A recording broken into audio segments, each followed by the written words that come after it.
এই এত জোরে চালাচ্ছ কেন ভাই? স্যার এই রাস্তার লিমিট আছে। চালানো যায় বড় ভাই? আচ্ছা তোমার ড্রাইভিং লাইসেন্সটা দেখি। জি সাইড করি।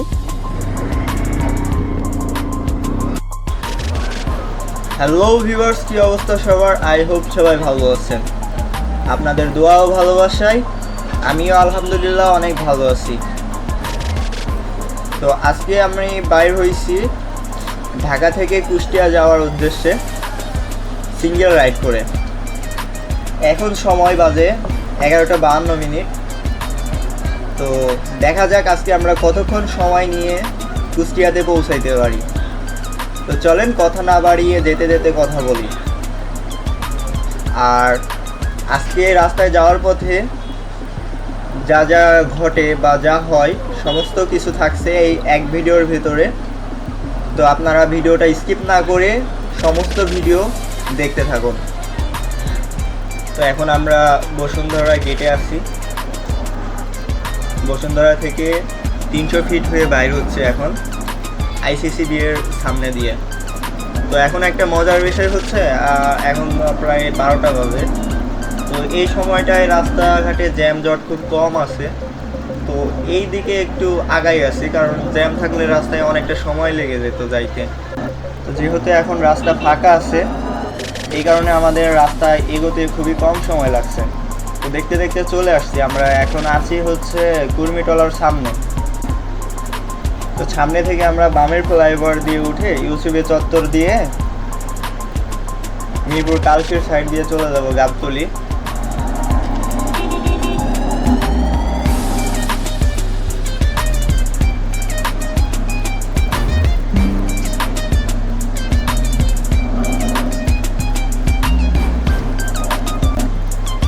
বসুন্ধরা থেকে ইউসুফে চত্বর পর্যন্ত আমাদের আসতে সময় লাগছে 16 মিনিট।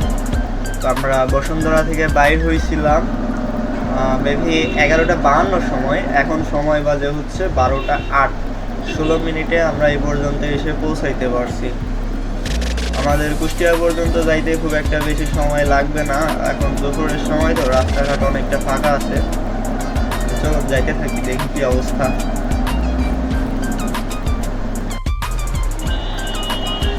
ইউসুফে চত্বর ছেড়ে আসার পর কালশি ফ্লাইওভার থেকে নেমে সোজা বেগম রোকেয়া রোডে আসি।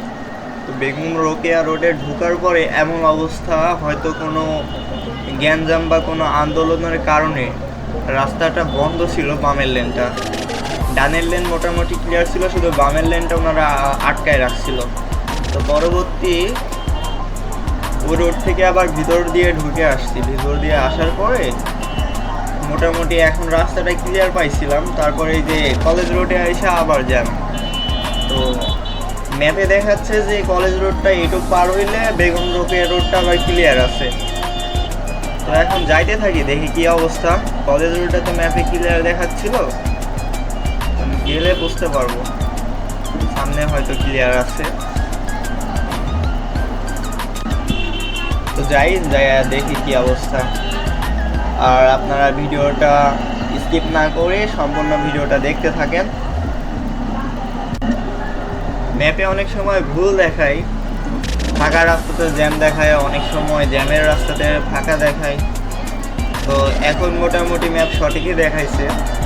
তো আমরা এখন রাস্তাটা ক্লিয়ার পাইছি, যাইতে থাকি। আবার দেখা হচ্ছে গাবতলী গিয়ে। দেখতে পাচ্ছেন গাবতলী চলে আসছি আমরা এখন। এখান থেকে হয়তো সামনে কোনো কাটা ছিল, ছোট একটা কাটা ছিল। ওই কাটাটি কি এখনো আছে কি না দেখতে হবে। কাটা এই যে এখানে একটা কাটা ছিল, কিন্তু ওইটা উপর দিয়ে আটকাই দিছে। তো এখন মনে হয় আমাদের গিয়ে হয়তো মাজার রোড থেকে ওটারটা নিয়ে আসতে হবে। ডানে এটাও বন্ধ। এই ছোটো ছোটো কাটাগুলো দিয়ে বাইক নিয়ে মানে ইজিভাবে পার হওয়া যায় তো আর কি। সবগুলো আটকাই দিচ্ছে। এভাবে হয়তো আমাদের জন্য পার হইতে ইজি হইতো, কিন্তু অনেক রিস্কলি হয়ে যায় এটা। দেখা যাচ্ছে আমি ওটা পার হচ্ছি, এমন সময় কোনো বাস বা ট্রাক এসে আমার এলাকায় দিচ্ছে। তো এদিক দিয়ে একটু ভালো করছে, এটা বন্ধ করে দিছে। কিন্তু এটা খোলা থাকলে একটু সুবিধা হয় কি, যে তাড়াতাড়ি মানে যত ফাস্ট হয় ওইটা দিয়ে পার হয়ে চলে যাওয়া যায়। বন্ধ করে দেওয়ার কারণে একটু ঘুরে যাইতে হচ্ছে এই আর কি। কিন্তু অনেক সেফ হয়েছে এটা। হয়তো অনেকেই এভাবে পার হইতে গিয়ে অনেক দুর্ঘটনার মুখোমুখি হয়েছে। দেখি সামনে থেকে ইউটার্নটা করে আসি। এই জায়গাটা কাটা লাগছে, হ্যাঁ এখানে একটা কাটা পাইছি, এটা দিয়ে বের হয়ে চলে যায়, একটু সাবধানে পার হইতে হবে।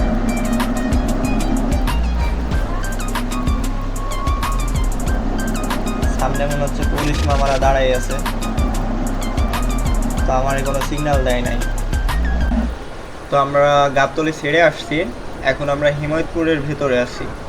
তো সামনে লোকাল লেন হয়ে আমরা সিংগাইরের ভেতর দিয়ে ঢুকবো। সিংগাইরের ভেতর থেকে আমরা লোকাল হয়ে আপনার হচ্ছে বেউথা ব্রিজটা আমাদের ক্রস করতে হবে। বেউথা ব্রিজটা পার হইলে তারপরে আমরা মন্য মেডিকেল কলেজ রোড হয়ে হাইওয়ে রোডে উঠবো। আর এবারটা কলা চোচা ফেলার জায়গা পাই না, এমনি রাস্তার মাঝখানে কেউ কলা চোচা ফেলে, এমনি তো যে কোনো সময় যে কোনো দুর্ঘটনা ঘটে যাইতে পারে। এটা তো আমার গাড়ির পাশ দিয়ে বের হয়ে গেছে, একটু হইলে তো গাড়ির চাকাই চুরি করতো, সামনের চাকাটা স্লিপ করলে আমি গেছিলাম। এই ধরনের কিছু মানুষজনের কারণে রাস্তায় ছোটোখাটো দেখা যাচ্ছে দুর্ঘটনাগুলো ঘটে থাকে। কেউ অজান্তে দেখা যাচ্ছে কোনো বাইকের সামনের চাকার উপরে উঠে গেছে, স্লিপ দিলেই তো এটা একটা অ্যাক্সিডেন্ট হয়ে যায়। এভাবে যেখানে সেখানে কলার চোচা, আমের চোচা এগুলো ফেলা ঠিক না, এগুলো থেকে আমরা বিরত থাকবো।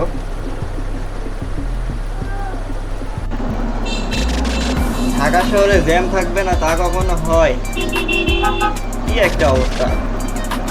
দেখে মনে হচ্ছে যে আমার কাছে যদি এখন বাইক না থাকে একটা ট্রাক থাকতো, সবগুলা হুগায় লাগায় দিতাম একটা ধাক্কা, তাহলে বুঝতো কেমন লাগে। আবার কুদরা ফাঁকা রাস্তায় জ্যাম লাগায় বসে আছে, ফাঁকা রাস্তা ওইটুকুতে সবাই আইসা লাগায় বসে আছে। মাঝে মাঝে কেমন লাগে, মেজাজ খুব হট হয়ে যায়। রাস্তার কি অবস্থা, ফাঁকা চোরা। আর এই যে এই ধরনের ট্রাকগুলোর পিছনে থাকলে তো ধুলাবালির অভাব নাই, ফ্রিতে মেকআপ ছাড়া ফর্সা হওয়া যায়।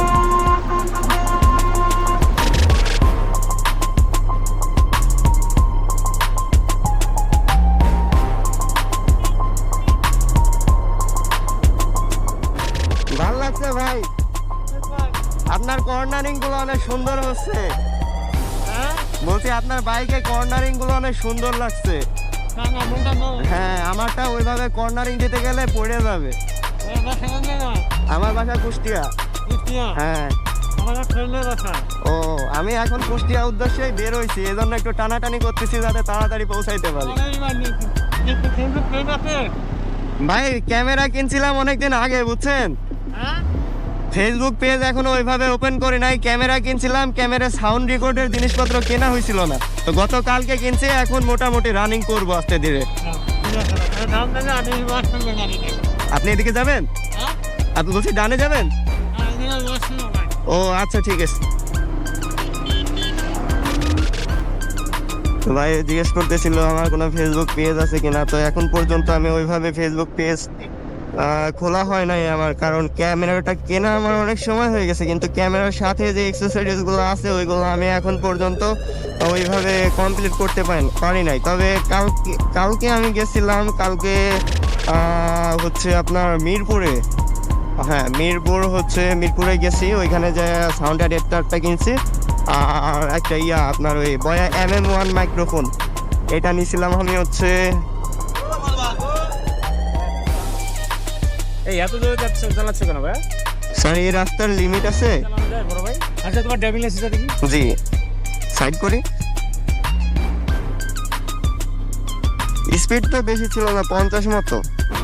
স্পিডটা তো তোমার নিরাপত্তার উপর ডিপেন্ড করে। জি, তুমি যদি অ্যাক্সিডেন্ট করো তাহলে জি স্যার, অবশ্যই আমি অ্যাক্সিডেন্ট করলে তো ক্ষতিপূরণ আমার হবে। তো এটা আমাদের কিছু হবে না, আপনাদের কিছু, আমার বাবা মা কান্না করবে তার ছেলের জন্য।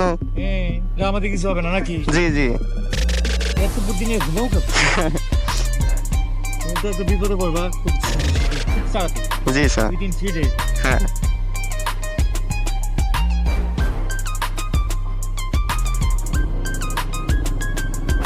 যাক, আল্লাহ বাঁচাইছে, আমার গাড়ির রেজিস্ট্রেশন পেপারটা দেখতে চাই না, নাইলে ভাইরে ভাই এখনই গেছিলাম।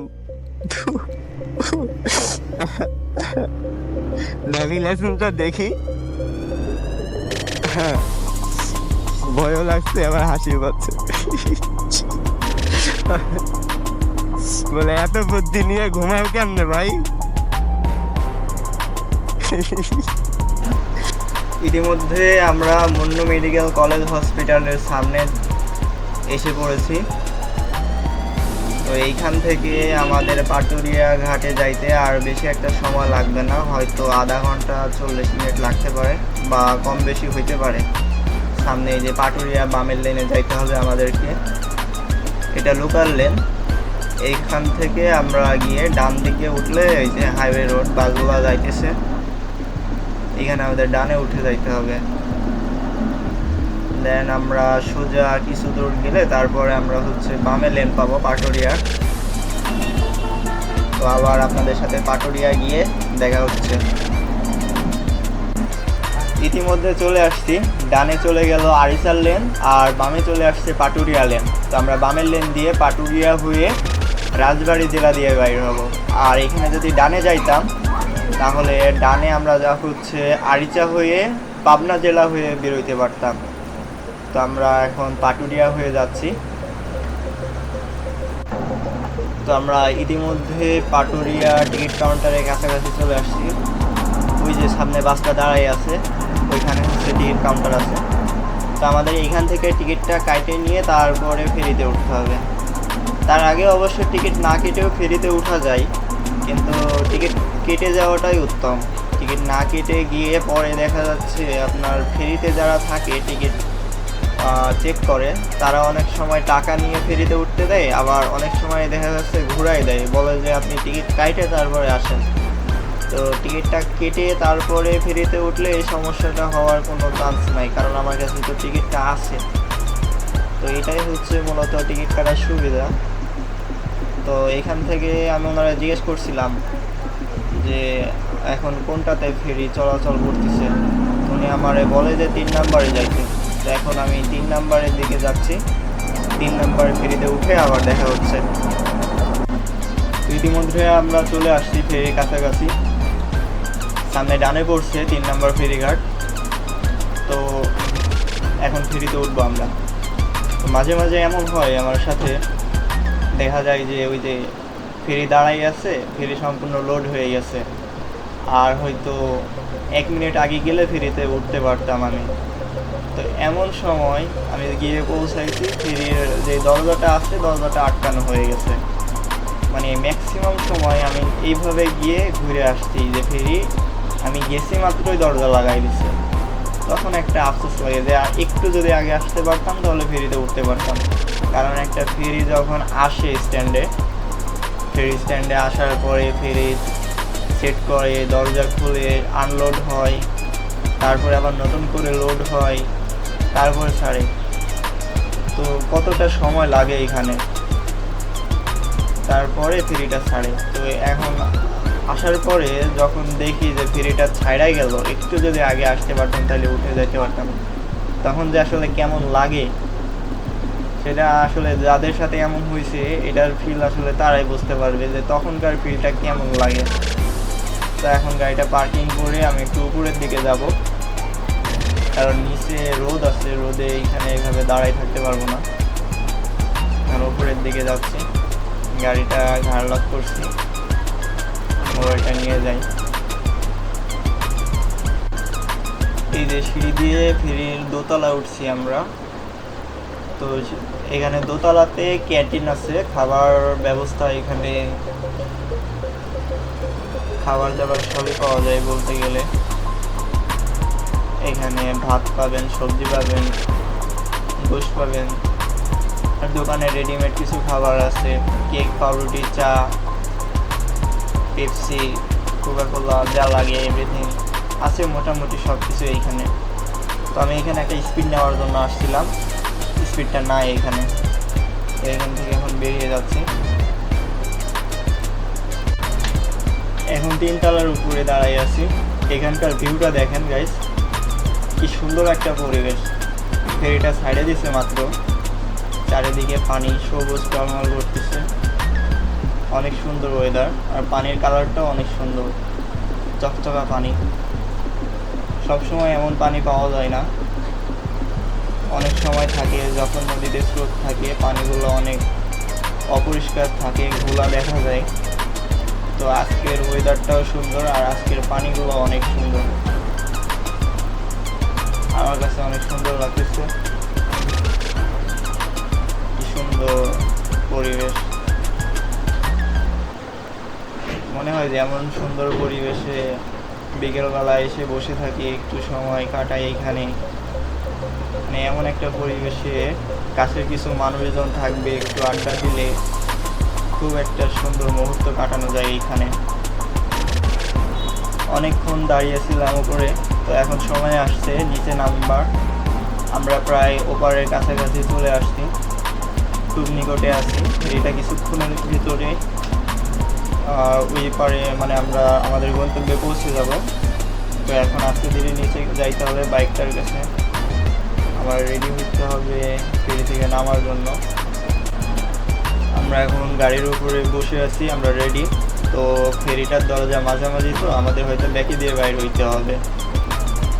তো এখন গাড়িটা ঘুরাই নিলে আমাদের জন্য সুবিধা হবে, পিছনে ব্যাক করা লাগবে না। ফেরিটার দরজা ফেরিটার পেট বরাবর, তো বাইকটা ঘুরিয়ে তারপরে আমাদের বাইর হইতে হবে।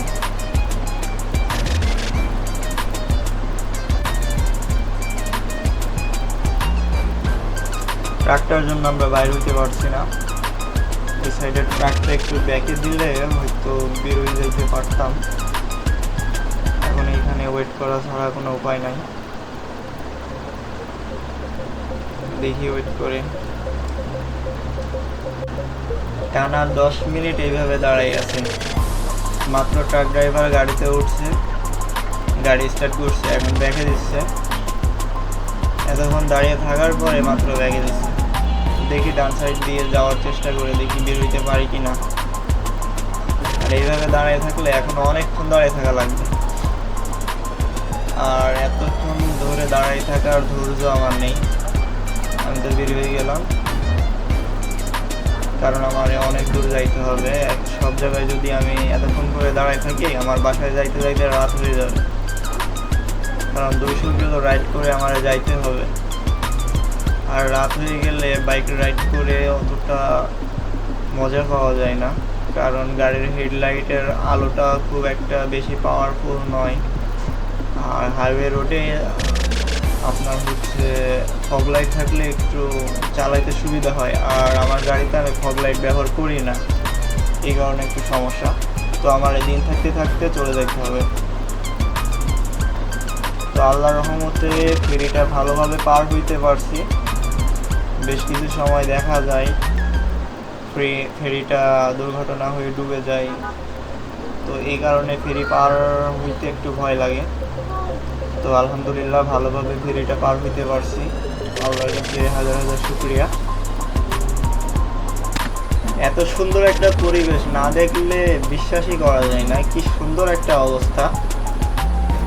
কৃষ্ণচূড়া ফুলের গাছ কি সুন্দর লাগে, এক লাইনে টানা পুরোটা এমন কৃষ্ণচূড়া লাইন ধরে গাছ লাগানো। তবে এটা যদি এক পাশে না হয়ে দুই পাশে হইতো তাহলে সৌন্দর্যটা অনেক বেশি হইতো। আমি এর আগেও একদিন ঢাকাতে যাওয়ার সময় দেখে গেছি, কিন্তু আমি তখন ভিডিওটা করি নাই বা করাও হয় নাই।